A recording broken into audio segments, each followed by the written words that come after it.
also read the proclamation. The declaration of the new federal state of China on 4 June 2020 in Beijing. This is the preface. It is the whistleblowers movement that has brought us together in order to realize the rule of law, democracy, and freedom in the new federal state of China. The free Chinese throughout the world and in China have established the Himalaya Supervisory Organization. During the past 3 years, Mr. Milesguo and myself have founded and led the whistleblowers movement that exposed the illegitimacy and the true evil nature of the Chinese Communist Party and its deceptions. The Himalaya Supervising Organization is a voluntary, non-governmental organization with no political affiliations at all. It is recognized by international community and protected by international law, along with the Rule of Law Foundation, the Rule of Law Society. It will serve as a bridge of communications between the new federal state of China and the international communities in the areas of cooperation, defending people and freedom, and protecting the security of assets on the basis of common development and mutual respect among the people of the whole world. Now, the mission of the new federal state of China and the Supervisory Commission is to take down the Chinese Communist Party. The Chinese Communist Party is a gangster organization with no legitimacy, funded by the Communist International, which has subverted the legitimate Chinese government in the past. The totalitarian rule in China has caused horrific atrocities against humanity, total disregard for human rights, the destruction of humanity, trampled over democracy, violated the rule of law, dishonored lawful agreements, caused great bloodshed in Hong Kong, and has exported corruption across the entire globe. Recently, it unleashed a biological attack on the free countries of the world, the CCP virus, through their incompetence and their corruption and their cover-up. The COVID-19 virus, which poses a serious threat to the health and survival of all human beings. The crimes the Chinese Communist Party has committed are too heinous to be tolerated any further. The elimination of the Chinese Communist Party is essential in breaking the shackles of slavery imposed on the Chinese people, and also in bringing about peace to the international community and all mankind. The new federal state of China, as a country without the Chinese Communist Party, will be able to fulfill the needs and aspirations of the Chinese people, as well as to ensure the future prosperity of China and the rest of the world. Now, the vision of the new federal state of China is laid out by the drafting committee for the new state. It is suggested the new federal state of China should draw up a constitution in reference to the democratic and legal systems of the West and any relevant international laws. It should be conducted under the supervision of international institutions and the Himalaya Supervising Organization. Government bodies will be established according to the principle of one person, one vote, and the separation of executive branch, legislative bodies, and judicial systems. An electoral and impeachment system should be set up in coexistence to ensure the efficiency of operations, so to avoid substantial social chaos and disasters brought about by the rule of man, not the rule of law. The new constitution will include the following protections. Number one, human rights, the rule of law, freedom of religion, freedom of speech, and private property rights, including land reform, which are sacred and inviolable. Number two, the new federal state of China will endeavor to promote permanent peaceful relationships and seek common development with people throughout the entire world. Number three, legislation will be enacted that guarantees educational opportunities, retirement pensions, and health care, which are basic needs for the welfare of the people. Education plays a vital role in a country's progress, and thus the new federal state of China and the Himalaya Supervising Organization must strive to expand investment in the overall education system, draw valuable lessons and practices from the West, respect teachers at all levels, and ensure education is compulsory and non-discriminatory. Number 4, protections for natural environments and animal habitats so that all life can coexist harmoniously.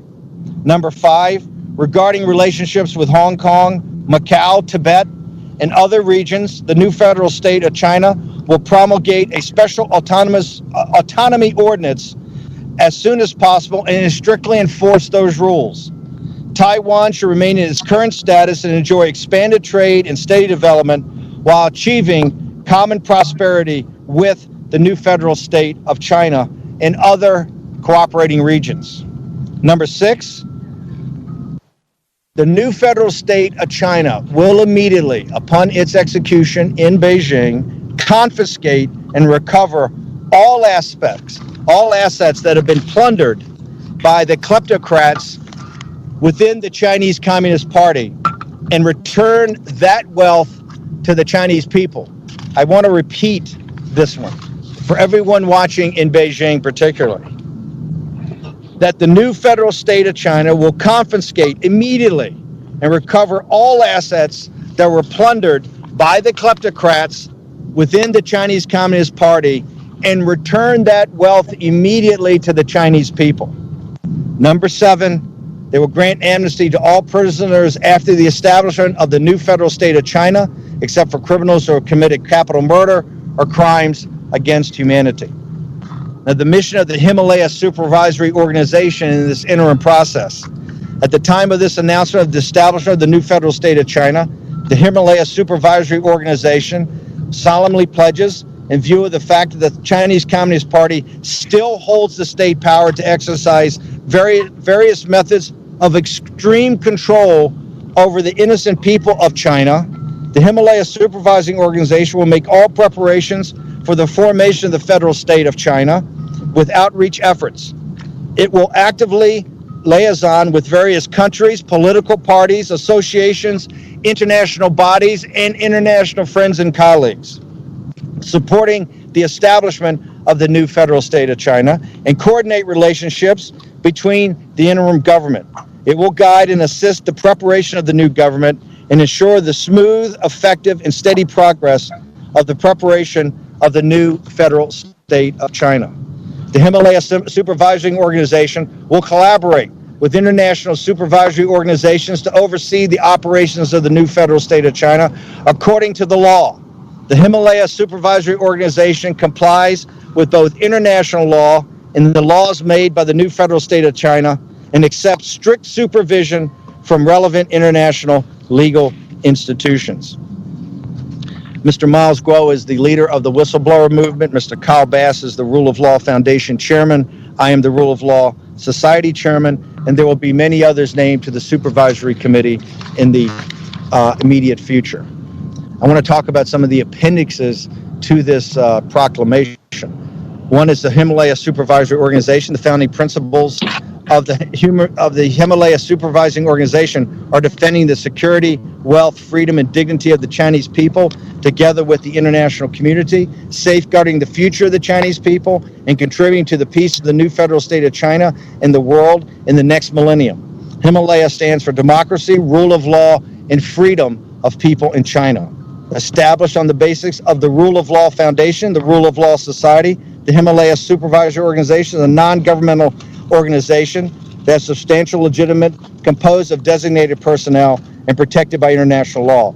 It will always serve as a third party to build a platform and bridge between the new federal state of China without the Chinese Communist Party and the world to achieve everlasting peace, openness, and transparency, in compliance with law-abiding rules and open cooperation. It will also work closely with other countries in the developing ecosystem and encompassing law, media, culture, and finance, and will explore and advance internet technologies to increase transparency in the democratic system and reduce political and economic costs associated with its operation.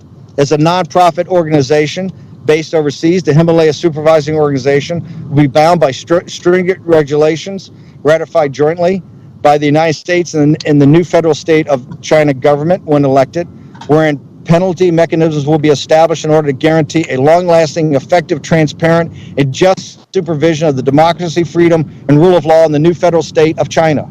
Those from the Himalaya Supervisory Organization who violate the clauses above will be subject to the most severe punishment imposed by the new Chinese government, the United States government, and any other government so therein. The Himalaya Supervisory Organization and other organizations in accordance with the law. The June 4th incident, also known as the Tiananmen Square massacre, is the most significant and far-reaching democratic movement and student movement in China's modern history. Therefore, the Himalaya Supervising Organization chose June 4th, this special date in China, to solemnly proclaim the new federal state of China declaration. The second appendix to this declaration is the evil nature of the Chinese Communist Party. Since the Chinese Communist Party became the ruling power of China in 1949, they have initiated brutal political campaigns. They have failed to do land reform. They've suppressed counter-revolution. They've failed to do land reform. They've suppressed counter-revolution. They've initiated the Great Leap Forward, the Cultural Revolution, the one-child policy, etc., etc. It's total, hundreds of millions of people have died prematurely under the hands of the Chinese Communist Party. What more, they've destroyed thousands of years of moral culture, of Chinese tradition, destroyed Chinese upper classes, and destroyed the social foundations of the Chinese people. After the Tiananmen Square massacre in the year 1989, the Chinese Communist Party regime cheated the United States and other Western countries, eventually gaining their trust to join the World Trade Organization. They generated enormous amounts of wealth by selling and exploiting the cheap slave labor forced upon the innocent Chinese people, ensuing heavy pollution and destroying the lands, rivers, and lakes of China. Nevertheless, not only did the CCP fail to share the wealth with their own people, it has become continuously and unscrupulously stealing national assets on a daily basis and wealth to transfer to overseas accounts in their countless children, mistresses, and other proxies. Defying the rule of law and justice, the Chinese Communist Party has been running a false state, a mafia state, a gangster state, a police state, and a corrupted state. The Chinese Communist Party willfully and illegally plundered and confiscated the property of private entrepreneurs and caused countless wrongful convictions, such as Nya Federala. They also undermined the 50-year commitment to Hong Kong on the one country, two systems, violently repressed, tortured, and killed Hong Kong citizens who are defending freedom and democracy. They are ramping up their arms, threatening neighboring countries, flexing their muscles. Furthermore, they have resorted to using unrestricted warfare by developing this deadly bioweapon virus, covering up the truth, and spreading the virus to over 180 countries worldwide. Millions of people are now infected, hundreds of thousands are dead, trillions of dollars of wealth has been destroyed against enormous social cost, all caused by the Chinese Communist Party. The Rule of Law Foundation, the Rule of Law Society, similar to many other charitable organizations, the Rule of Law Foundation or Rule of Law Society are nonprofit corporations under the Internal Revenue Service, domiciled in New York State, existing under the supervision of the State Attorney of New York. The vision is to ensure the Chinese people live in the federal state of China under the rule of law, religious freedom, freedom of speech, freedom of assembly, private property, and land reform. This is the goal of the Rule of Law Society and the Rule of Law Foundation, is to ensure that the rule of law one day, to the degree that we can help and assist, is one day executed in China.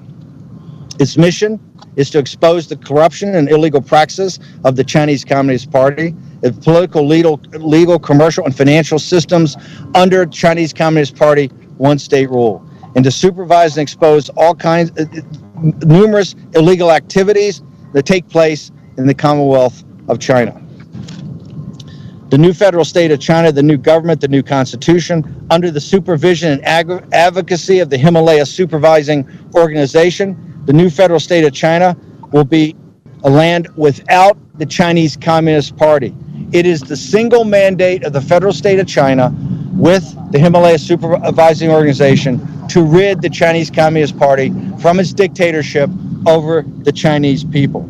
The Chinese people will elect their ruling powers through the one person, one vote system. The new government will be elected by all Chinese citizens through one person, one vote.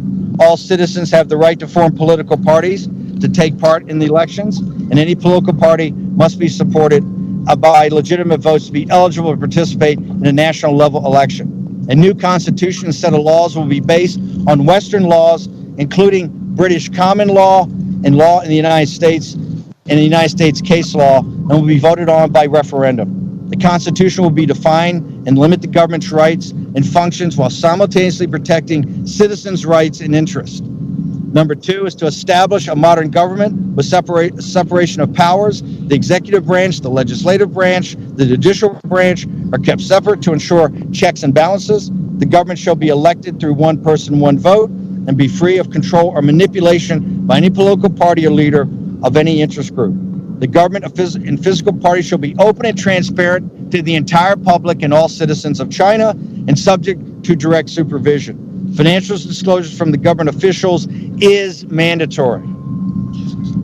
3, reparations. By way and through investigations into the unjust, false, and arbitrary cases during the Cultural Revolution, the Tiananmen Square massacre, corruption during the anti-corruption movement, as well as all other political movements, the compensation to the victims by law will be the return of personal and corporate assets that have been confiscated illegally under international law and practices, grant amnesty for the Chinese Communist Party members and other prisoners except those who are indicted with capital crimes and crimes of humanity. The trials will be set up for the kleptocrats. Also, they will retrieve and recover all assets that have been taken or transferred by the former leaders of the Chinese Communist Party, and particularly where they've been transferred out of the country, and particularly where they've been transferred to their families to get the wealth out of China and to steal from the Chinese people. Similar to the federated system of the United States, where the federal government holds the sovereignty, the states hold the sovereignty, all individual states enjoy full autonomy.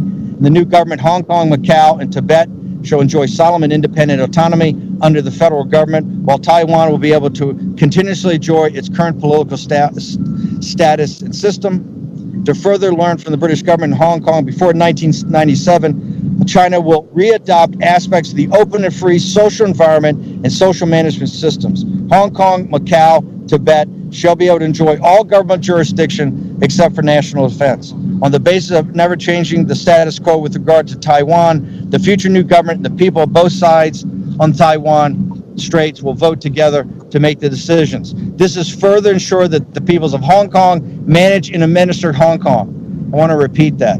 This is to ensure that the people of Hong Kong manage and administer Hong Kong, while the people of Taiwan manage and administer Taiwan, and the Tibetan people administer Tibet. 5, signs of 1,000-year peace treaty. Countries around the world based on equivalent, reciprocal, permanent, and measurable principles. The new administration shall establish an organization on a permanent peace, coexistence, and legally bind international cooperation committees. This is to make sure that the new federal state of China is saying that they're not an aggressive power, they're not going to be an expansionist power. What they're trying to do is to organize special zones with Tibet, Macau, Hong Kong, and then work out something with Taiwan, but they do not and will not be an expansionist power. The permanent peace treaty should cover elements of economy, finance, technology, culture, education, intellectual property, market reciprocity, and resource mobilization. The new government holds the spirit of openness, diversity, and embraces and encourages international cooperation. National security and sovereignty are exceptional. New China will permanently open to and exchange with the world under the premise of equality and freedom in the areas of government structure and management, customs, education, culture, sports, and media, regardless of race, of gender, of age, of nationality, of religious beliefs. Talents will have equal employment opportunity and can move freely across national boundaries to achieve reciprocal and mutual beneficial development with the world. Implement a self-defense-oriented national defense policy. Unless attributed to the top secret national security, China's national defense must be completely open and transparent to the world and become a military guarding force for millennium of peace between China and the rest of the world. They will work with all countries of the world, the United Nations, and led by the United States to establish a permanent peaceful defense mechanism that does not harm anyone, establishes long-term mutual trust and mutual supervision. All the offenders will be treated as military. Under no circumstances should the military be allowed to participate in politics, warlord separatism, or the suppression of civilians for reasons such as martial law or violent control. All offenders will be treated as military rebels and public enemies of the country, and the participants will be deprived of all economic, political, and social rights. The federal government and the local governments will carry out military strikes against rebels without authorization. To protect citizens' freedom of religion, the new federal state will make legislation and regulations on practicing religion, preaching religion, and the separation of church and state. It will prohibit the misuse of religion as a means to serve the state and to engage in fraudulent affairs with the purpose of acquiring wealth. And that is basically it, sir. Thank you so much. Has it finished? Yeah, just finished. I want to repeat that this was drafted up by a drafting committee made up of Chinese citizens that are now living throughout the world.